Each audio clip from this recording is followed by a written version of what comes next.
Today is November 25th, 2020 at 6:04 p.m. Eau Claire County has 7,438 total cases of COVID-19 with 89 cases added today. There have been 60 total deaths and 2 deaths added today.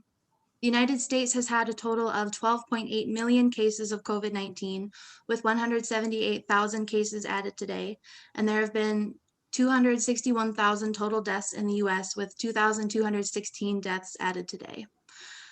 So if you could please state your name and share some demographic information about yourself, such as your age, race, and gender. I am Alicia Boldt. I'm 28 years old. I'm a female. Where I live, right? I'm white. And I live in Augusta, Wisconsin, with my husband and my 7-month-old daughter. She's 7 months old today. So if you hear background noise, it's probably her going to bed. I think I hit everything, right? Yeah. Yes, awesome. Okay, what are the primary things you do on a day-to-day basis, such as your job, extracurriculars, or hobbies? I am a special education teacher in the town that I live in Augusta.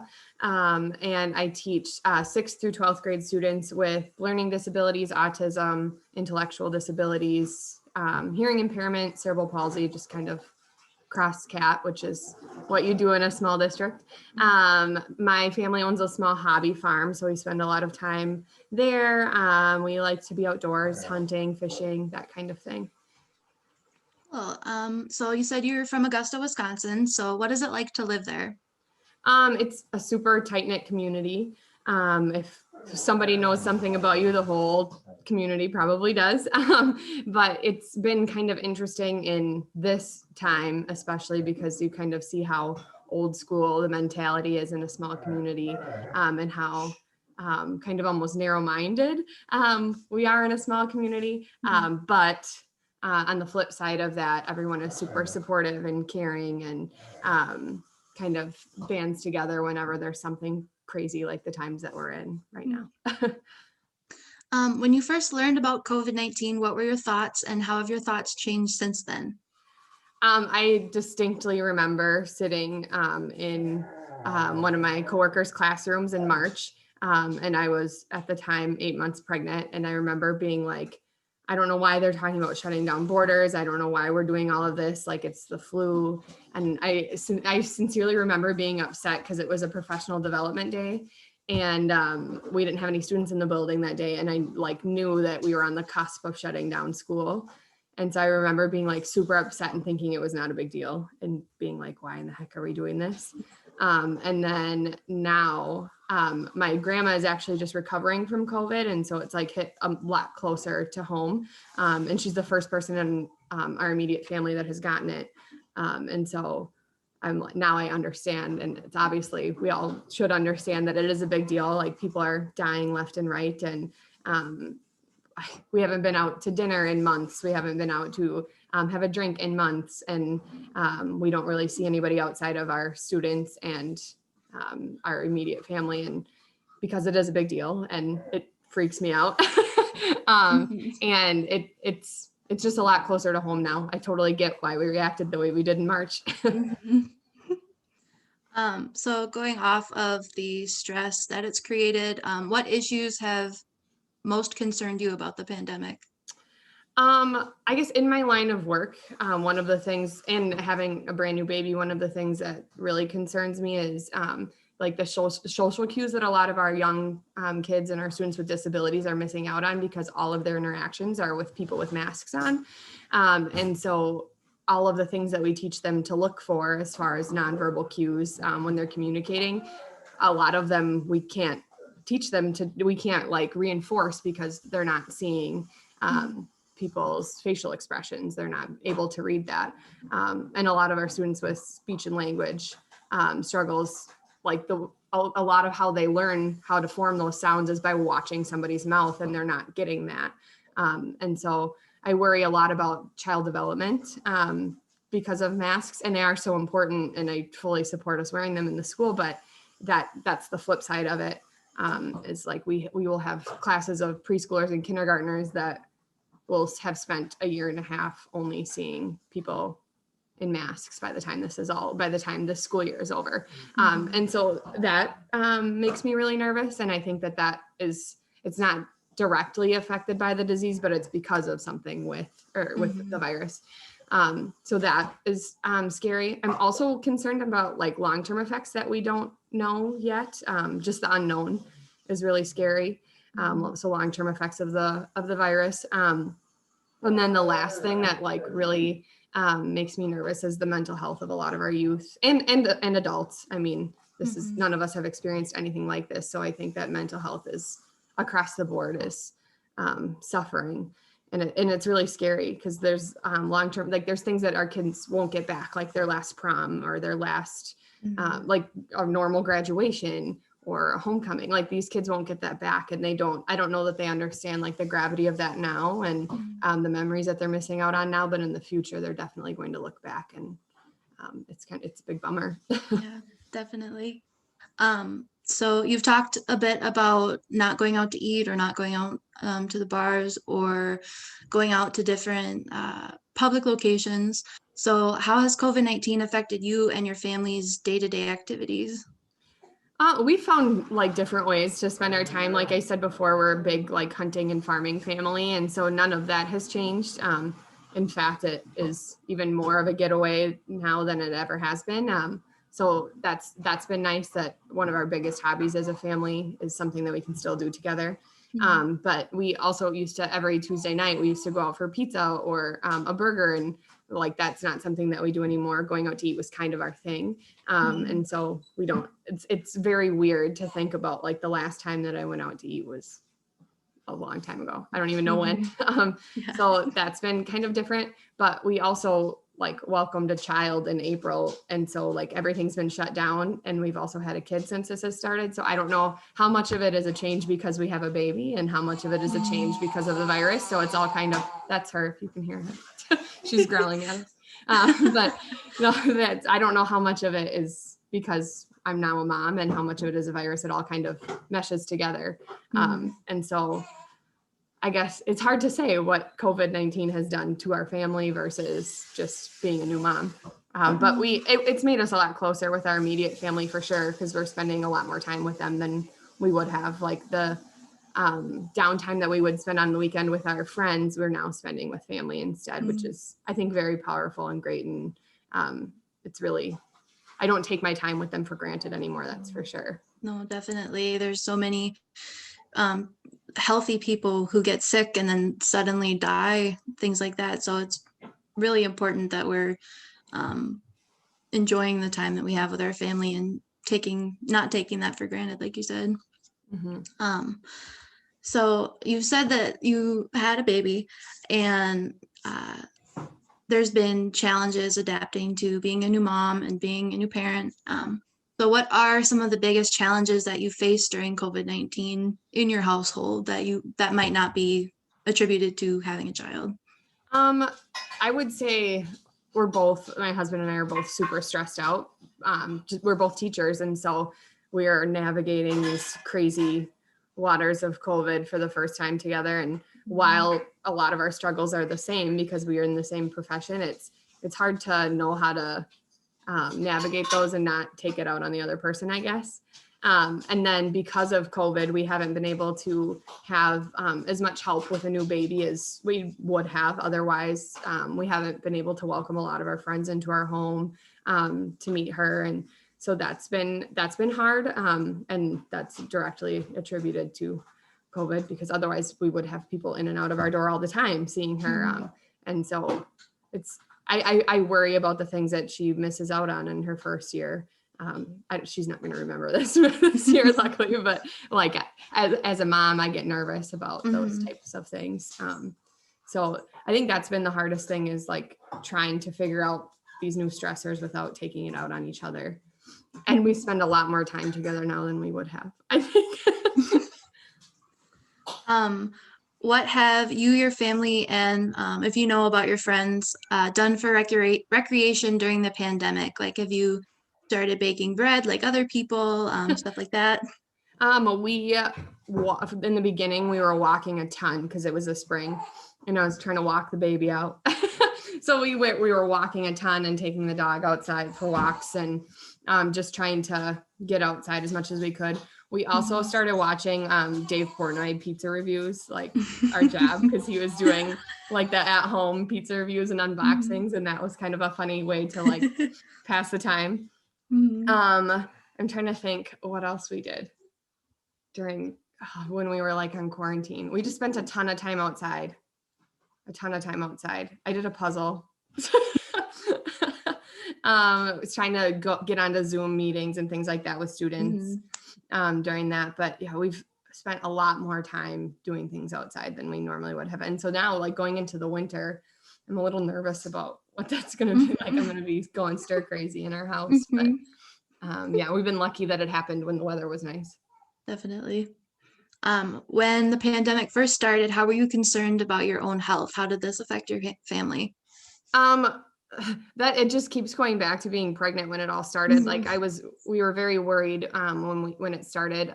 In California and New York, we were reading a lot of stories about women that were having to go into labor without their significant other. And so I was really nervous that was going to happen here, and luckily it didn't. And we got super lucky. And I think they saw the toll that was taking on new moms' mental health. And a lot of places aren't doing that anymore, but so we were able to have that piece together. But on my 36th week of pregnancy, Derek wasn't able to come into appointments with me anymore. And so I was just really concerned that I was going to find out something was wrong with baby and then have to like navigate that on my own. And we were very lucky, and she's healthy and beautiful and awesome. But that was scary. And then just like knowing what the right thing to do with the new baby was, because obviously everyone wants to come and see her. And so do we let them see her through the window? Do we let them in? Like I can't ask anybody for advice on this because nobody's experienced it. And so I was more worried about her, and I still am, because there's not a lot of information out there about how it affects babies. And so that makes me really nervous. And when it started, especially, I've kind of eased my worries, and now we're just going through the motions and going through life because this is our new reality. But at first that caused me a lot of anxiety. But yeah, now it's hard to not feel like it's inevitable that it's going to be in our house at some moment, because everybody and their brother has had it, I feel like. And so how we've avoided it this long, I have no idea. But knock on wood, we have. So I get less anxious about it now, because I feel like it's a matter of time, like it's a ticking time bomb, and I'm trying not to worry about things I can't control. You've talked a bit about mental health and physical health with your students and yourself. How do you think as a whole around the country people are handling the pandemic? I feel like it goes in it ebbs and flows. Like I definitely feel like we're on a roller coaster of emotion. And there's days where I'm like, I'm fine, I'm doing great, I'm thriving. And then there's other days like I just want to cry in my room. And everyone that I have talked to, at least around here, feels the same way. Like they definitely cope with it some days better than others. But we have seen a huge influx in our school-based mental health referrals. So there's been a lot more of our students that are struggling, and their parents are noticing that and reaching out for help. We've also seen a lot more students that aren't getting the help that they need from home, just because a lot of parents in rural communities don't believe in mental health struggles. And that's a constant battle that we're fighting, but even more so now because these kids are losing out on opportunities, or they're stuck at home, or they can't go to school and socialize, or they've been on their third quarantine and we're 3 months into school. And so it's a constant struggle, I think, for these kids. And that's something, like I said, it's so hard because we can't control that, and it's the nature of the beast. But I think that is universal. And when I've talked to other teachers from other districts, they're seeing the same things in their kids too. And it's really hard. And I think that's a serious concern that goes with this virus for sure. How has COVID-19 affected your job, and in what ways? In every way. Well, in March when we all shut down, that was really hard. So all of my students have IEPs, or individualized education plans. And so in those plans, there's specified minutes that we have to hit in order to be following the law set forth by the state of Wisconsin. And so when COVID-19 hit and we were all in the state of Wisconsin shut down, all the schools, we kind of got a pass, I guess, on those. Like we just had to prove that we were attempting to reach out to our students, that our students had access to us, that we were putting forth. So we documented those minutes that we were spending consulting with our students. And then now going into this year, we've had to rewrite all of this paperwork so that we can include what the minutes will look like if we get fully shut down, if we continue in a hybrid model, which we're in, and I'll explain that in a second, and if we get to go back to full 5 days a week. And so our paperwork is now a million times longer. The progress in our students that we saw going into March of last year is, for the most part, has kind of diminished. And we've had to start over and rewrite a lot of our paperwork to meet where our kids are, and hold additional meetings so that we can talk about how to proceed. And so that's been hard. But right now we're in a hybrid model. So we see half of our students on Monday, Tuesday, and then they have Wednesday, Thursday, Friday virtual, and the other half Thursday, Friday, and they have Monday, Tuesday, Wednesday virtual. And that's how our middle high school is operating. Our elementary school is full 5 days a week, because they have the space to space those kiddos out. And it's a daycare nightmare for parents if you have your first grader home 3 days a week. Like, what do you do? But with our students that a lot of my students have executive functioning struggles. So they have a really hard time knowing when they have this list of homework, knowing where to start, and just like how to even get through that mountain of homework. So we've had to use a lot more like visual schedules and a lot more like planning out. Like a ton of my time that I spend with them on Monday and Tuesday, if they're Monday, Tuesday kid, is planning out how they're going to spend their virtual days. So that sucks up a ton of our instructional time when we actually have them. And so the biggest like loss of all of this is time, I feel like, and time is what we need with these kids. And so that's been hard. But on the flip side, they have become very proficient using technology. And that's, I think, an unforeseen benefit of this is all of our kids are one-to-one with Chromebooks, and they are learning they're way more tech savvy than I am now. Like it's crazy. They're like, Mrs. Boldt, all you have to do is click this button and it shows you all of this. So they are doing great with that. It's just once they get into their assignments, how do they start? How do they know that they've hit all the marks to get the assignment done? And trying to find ways to support these students that are on virtual days while we have students in our classroom at the same time is difficult. And so our Wednesdays are full of Zoom meetings, or if we have kids that are credit deficient, they're coming in to try to make up some of those things that they missed when they were on 2-week quarantines. And I feel like we're building the plane as we fly it, I guess, in our job now. And I'm very fortunate that I'm in a district where we are able to see kids face to face, even if it is just 2 days a week, especially in special education. Like, how do you meet occupational therapy needs for a kid with cerebral palsy when you can't even see them in person? Like we've had to get very creative, and I will never take a 5 day a week, 5 day in person a week school year for granted again. I definitely miss that time with those kids. And then we do have some kids that have elected to go full virtual, and they're doing that through the Wisconsin Virtual Academy. And but they still, if they have an IEP, we still are required to meet those minutes. So it's very interesting because I'm Google Meeting with a kid on a curriculum that I didn't design or I've never seen before. And so we're just trying to do the best with what we can. And I just laugh every time everyone asks me about it because I don't know what else to do. What are your future concerns with COVID-19's effect on your employment, your employer, and the economy in general? As far as my employment goes, the point of being a special ed teacher is to like teach yourself out of a job, or to have students no longer need special education. Like that's our goal. And I worry that it's going to be a lot harder for us to close the gaps in order to do that now. Because while we do have students in person 2 days a week and we are still providing them instruction, we're not seeing gains that we normally would. And we're having to make up for the lost time of some of our students didn't engage at all when we went virtual in the spring. And so we're having to make up for them being gone from March until September. And those gaps are a lot harder to close now. And just like general apathy towards school when it's like out of sight, out of mind. And then you get there for 2 days and we're like pushing you. And I worry that the love and the fun side of school is going to be lost on some of these kids where it was a struggle in the first place.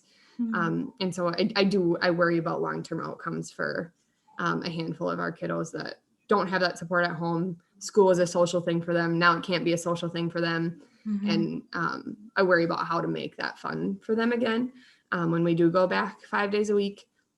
My dad also, as you asked about the economy, my dad owns a small business, and he is a car repair man and tow truck driver, and people are still going places and still driving cars, and it's an essential business. And so luckily his business itself hasn't taken a huge hit, but what has been really hard is like when his employees end up getting quarantined and the fallout of that, because he is limited in his staff members, and he's short staffed as it is most of the time. And then when you get one person out and maybe they ate in the break room at the same time as another one, and so now they have to quarantine, and it's just the domino effect of that I think is really hard on businesses. And so he's not able to take in the amount of customers that he normally would because he's short staffed.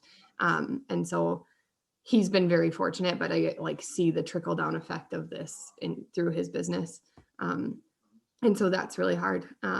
But I do think that people are understanding the value of certain professions a lot more now than they ever did. Like I always have valued healthcare professionals, but my sister-in-law is an x-ray technician, and she's 8 months pregnant right now, scanning COVID positive patients daily. And I just like feel for her.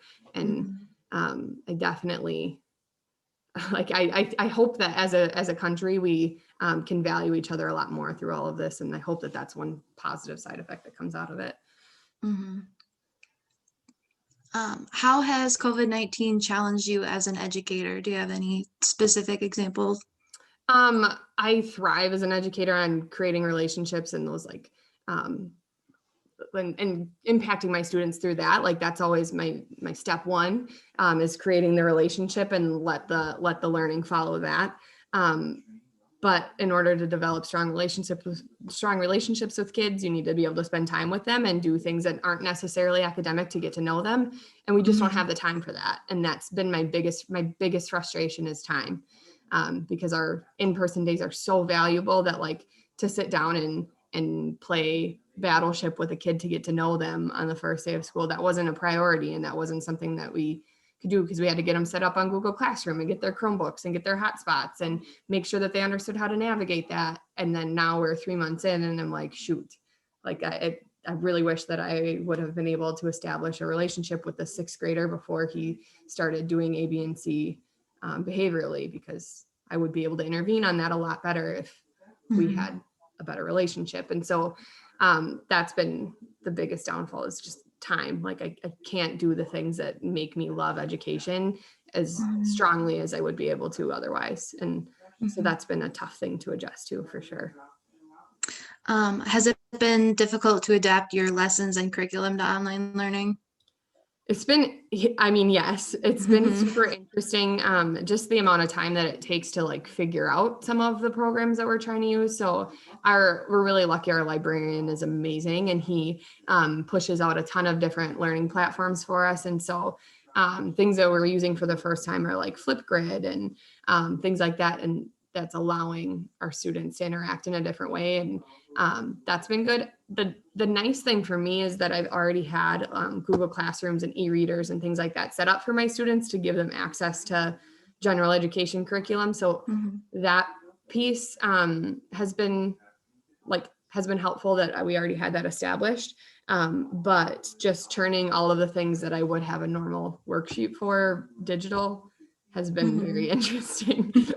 And I'm trying not to like reinvent the wheel, and I'm trying not to waste time like with the fluff, like as long as they're getting the content, but then it's also really boring if you don't have the cool fluff, I don't know. So it's also, I co-teach 2 math classes, and trying to like teach kids solving equations on interactive notebook is like way more difficult than I thought. And then we've been doing a lot of like in 8th grade math, one of the standards is learning how to graph linear equations. And so we have a Desmos, an online platform for graphing. And so they've been doing that. But then we realized like, oh my gosh, they can put the points in here and it graphs it for them. They don't know how to make a graph on graph paper.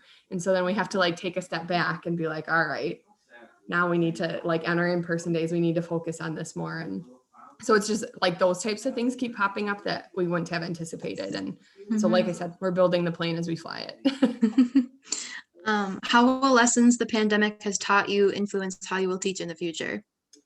I definitely will value time with my kids more. And when we are back to 5 days a week and a kid wants to go off on a tangent talking about life, I can tell you I won't be as quick to shut them down on that and redirect them back to the lesson plan, because like they need that stuff, and that's what builds those relationships. And that's what a lot of, like, I think about my biggest life lessons in high school, and it was not what was in the lesson plan.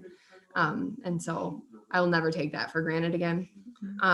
There are a couple of things just from like a pure academic standpoint that have been really good though. And our middle school team has developed a week at a glance, website. And so like just a one-stop shop for our parents to go, and they can access all of their students' Google Classrooms from there. They can go, if they're an 8th grader, and click on 8th grade week at a glance, and every teacher and every class that they teach has like day by day what's going on.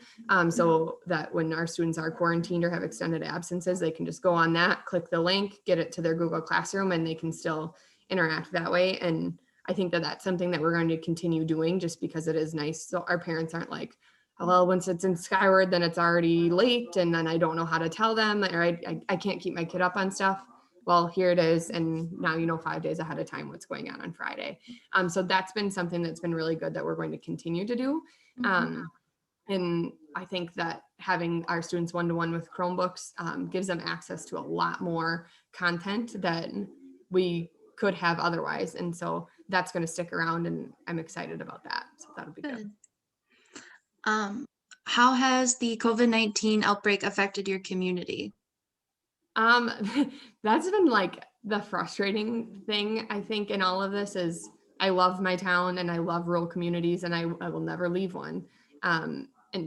But what has been frustrating is like when we go in, like I have a grandma who's sick in the nursing home, and I haven't been able to see her since March.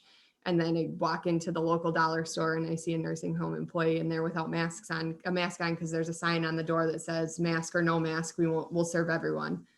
And that's frustrating because I'm like, I literally can't see my grandma, and you get to work with her every day, and here you are putting everyone at risk. And so that has been frustrating. And I think it's just like, it's people that have grown up in a small community and have never left a small community, and they don't have like, I don't know how to phrase this even. They don't have any other perspective other than one here. And so they don't necessarily see how this is affecting people on a global perspective. And it's really frustrating. Or like I see my students' parents walking around the grocery store without a mask on, and then I have to try to make them wear the one at school. And like, it's hard to follow through on that when you're at school, when you're not expected to at home. It's not the student's fault. It's not the 7th graders' fault. I mean, it's getting reinforced at home that masks are dumb, or I'm not going to do that because I'm not going to be a sheep to the government. And like that kind of thinking has been really frustrating. But one thing that is on the flip side of that that's good is that we've had a huge surge in supporting local businesses, because it's hard to keep afloat when you are a bar or a restaurant in a time like this. And so I think that we haven't had any local businesses close because of the pandemic since March. And so that's been really good. And so that's been, I think it will get people to continue to shop local, which will be awesome, which is awesome for our town and awesome for the economy of our town. And so we've all kind of banded together in that way, which has been really nice. How are people around you responding to the pandemic, negatively or positively? There hasn't been a lot of positive response to it. I do think that like on social media, you definitely see these posts, and I posted one yesterday about like name something good that's happened in 2020 to try to like see the flip side of things. But it's definitely hard. I think parents are more eager to kind of like not jump down our throats, but eager to like finger point it to their teachers at school or their coaches, because they're stressed out, and it's an easy target to take that frustration out on, whether it has anything to do with what we're doing at school or not. That's been definitely something I've seen, is everybody's just a lot shorter with each other. Also though, like when you go to the grocery store and you see somebody that you would have seen out and about at whatever community event, and you see them there, you see a lot more people excited to see each other. And so that's a positive. I think like everyone is cherishing the time that they get, whether it's in passing at the grocery store or at the next gas pump or whatever. Everyone's just craving that social interaction. And so that's a positive side of how people are reacting. But I definitely think like the mental health of everyone around us is suffering, because these things that we depend on to keep us going, we can't have if we're being safe, you know? Self-isolation and flattening the curve have been two key ideas that have emerged during the pandemic. How have you, your family, friends, and community responded to requests to self-isolate and flatten the curve? Well, my husband and I were on quarantine, and that was very easy because we had a new baby, so we wouldn't have been going anywhere anyway. And once April hit, then in the summertime, I think everybody around here kind of loosened up because it wasn't necessarily like here in our backyard yet. And so people started, I think like having more gatherings and things like that. We went to 2 weddings in August because, like I said, we didn't know anybody that had it. And so it felt like, we felt kind of untouched by it, I guess. And then once it did get here, we really like locked ourselves down. And so now the only people that we see outside of work is my parents and my brother and sister-in-law and my husband's parents and his brother and wife. And other than that, not really. And I don't know that we would even be seeing that group of family members if, like I said, we didn't farm together. Like we can't avoid it. My mom also works at the school with us, so we see her every day. My brother and my dad work together, so they see each other every day. So we definitely have kept our circle very small. And then anytime I do see anyone else, it's on accident out and about. And so we have masks on and that kind of thing. My husband and I are very diligent about wearing masks. Just because we're afraid of what we might bring home to our baby if we don't. But like I said, when this whole thing started, I was a skeptic about flattening the curve. I was a skeptic about how severe it was. And I think like that's it's a natural instinct as humans to question things. And especially something this bizarre and out of left field, like how could this be that bad? But it definitely, now there's no question that it's legit and it's real. And so we are trying very hard to do our part and flatten the curve. And I can't wait till we don't have to say flatten the curve anymore. Oh my gosh. As I'm saying that, I'm like, There's so many like key phrases like unprecedented times or strange times like that. You hear it in every email or every class, something like that. So it'll be nice to not hear those anymore. I can't wait until this time is not unprecedented anymore. Yes. What have been your primary sources of news during the pandemic? Well, it's the crazy thing in this too is that it's an election year. And so like, could tensions be any higher? And then you have like a mental health crisis on top of it. Like, oh my gosh. So we've been trying to stick to local news as much as possible because like, I can't like there's days that my mental health just can't take it. And I have to tell my husband, like, I can't watch the news today. Like I don't want to hear what the numbers are. I don't want to know what's going on with the election. I don't care. I can't. I just want to know what's going on inside of our 4 walls, Yep. But we definitely have tried to get our news from every perspective, especially in an election year, because I don't know that there is a news source right now that isn't super liberal or isn't super conservative. And so in order to try to wrap your head around everything that's going on, I feel like you do have to dip into all sources. But the biggest thing that we've been doing is our local news channels for sure.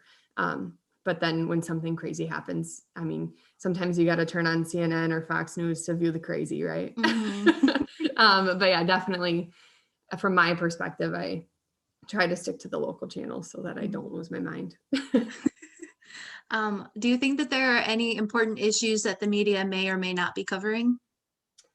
Um, I wish that I could hear more about, like, yeah, we hear this vaccine is coming, that this is, oh, this is like going to be awesome, great. I wish I could hear more specifics on that. I wish that they hadn't waited until after the election to cover it, because it's such a big deal. Mhm. Because you hear like, oh, this vaccine's coming, but like, what about it? Like, how are we going to distribute it? Like what? And maybe they don't know that yet. And like, that's been the perspective I've been trying to take in all of this, is like, nobody knows what they're doing, because how can they?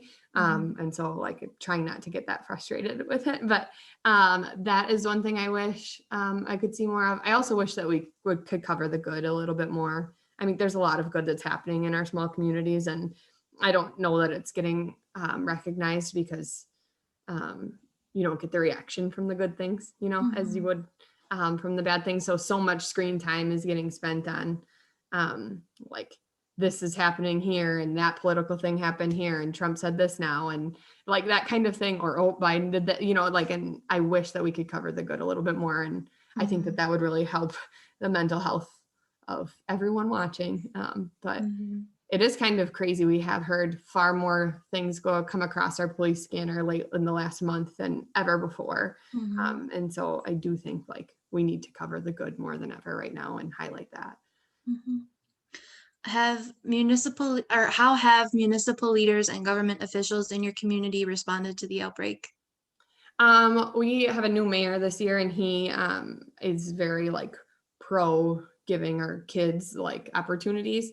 And so I run our high school student council, and we do something every year called Trick or Treat Street. And so normally in a non-COVID year, we would have our high school student council members dress up, and they set up a table outside of a class, or like in a classroom, and the elementary school students on the night of Halloween, before trick or treating in town starts, they walk around the high school and go trick or treating inside the school. And then our local businesses sponsor rooms. So it's like $50 to sponsor candy for a room, and then we advertise that local business on the room.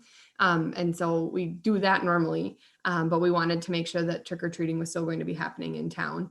And our mayor was like, absolutely, we're not going to take that away. I'm going to encourage people to do it safely, whatever. So we did trunk or treat. We did it in the parking lot with pre-baked Mhm. candy and hand sanitizer and gloves and social distancing and masks and whatnot. And he was very supportive of that. And then they've done a couple of different things in town. They did like a fall festival kind of a thing, where they had vendors spread out in a grassy area in town.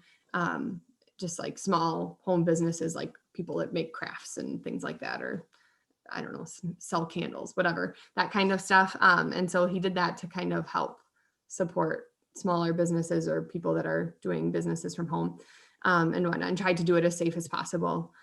So he's trying to, our mayor is trying to support those ways to help people interact, which I think is great. But on the flip side, it always makes me nervous. Like, what if this is a super spreader event or something like this? Mhm. But he's been really great about that.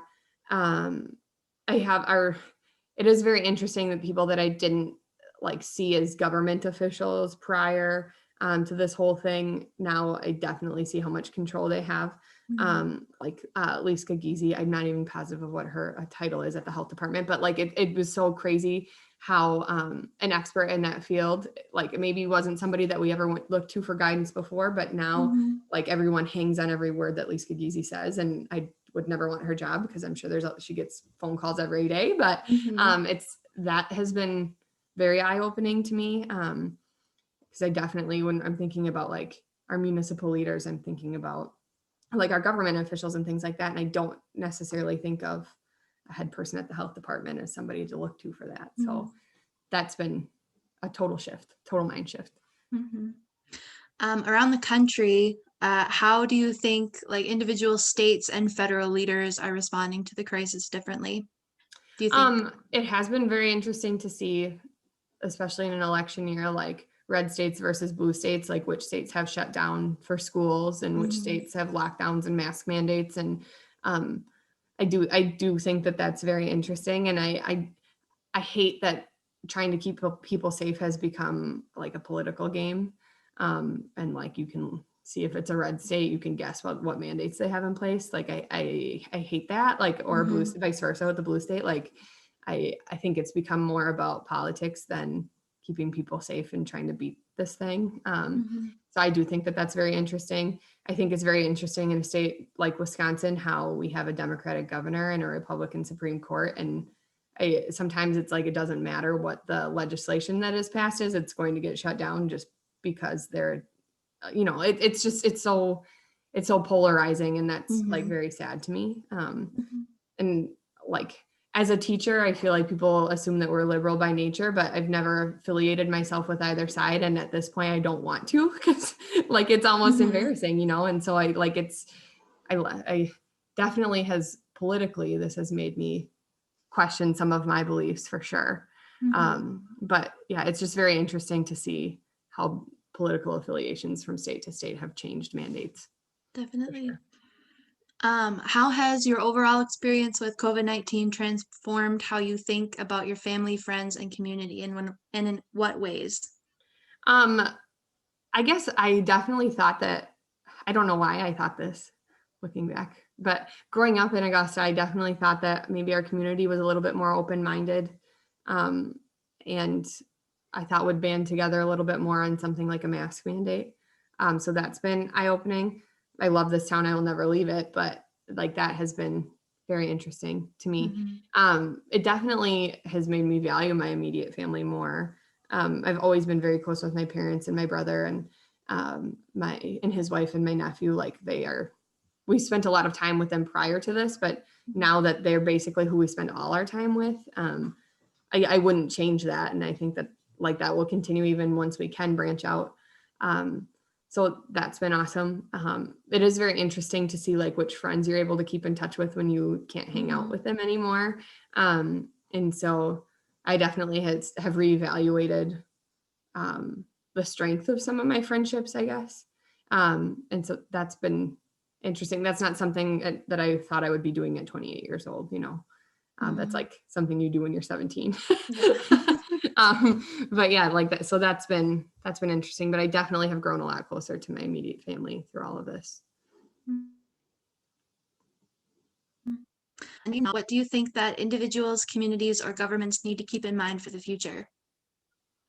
I think once this is all said and done, and hopefully when we can look back and laugh and laugh that we lived through this and be like, what the heck just happened? I hope that our communities find even more ways to band together as communities and like more events that we can do to have fun. Like we have our local Bean and Bacon days once a year, but what else can we do as a community just to celebrate the fact that we get to live in this great community, and we have great small businesses and we have great community members. And I hope that we find more ways to celebrate that and come together more than just like once a year, like cheering over a demo derby. Like I hope we can find more ways than that to celebrate each other.